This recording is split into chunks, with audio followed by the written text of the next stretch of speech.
দেখো বন্ধুরা, আমি এখানে চালটা একবারে বেটে নিয়েছি আর আমি আতপ চাল নিয়েছি। আমি যে পিঠেটা করব সেটার জন্য আতপ চাল নিয়েছি। তোমরা চাইলে সিদ্ধ চালও করতে পারো।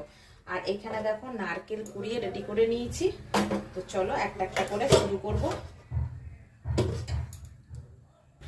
আমি এখানে একটা কড়া বসিয়ে দিয়েছি আর এই কড়ার মধ্যে আমি এবার খেজুর গুড় দেব। তার আগে একটু জল দিয়ে দেব।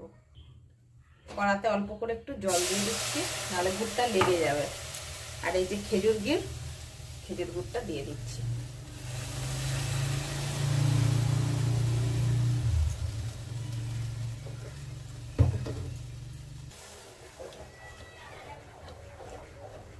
গুড়টা ফুটলে নারকেল গুলা দেবো। গুড়টা করে নেবো আগে। গুড় ফোটা শুরু হয়ে গেছে।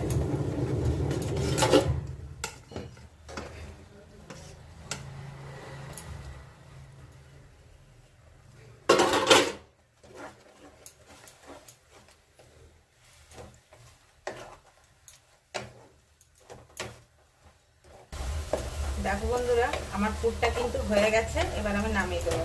এই পুরটা এরকমই করব। এই থালাটায় ঢেলে নেব। এবার আমি যেটা করব, এই যে চালটা আমি বেটে রেখেছি, এই চালটার মধ্যে কিছু জিনিস দেব। একটু লবণ দিলাম। কিছুটা পানমৌরি দিয়ে দিচ্ছি।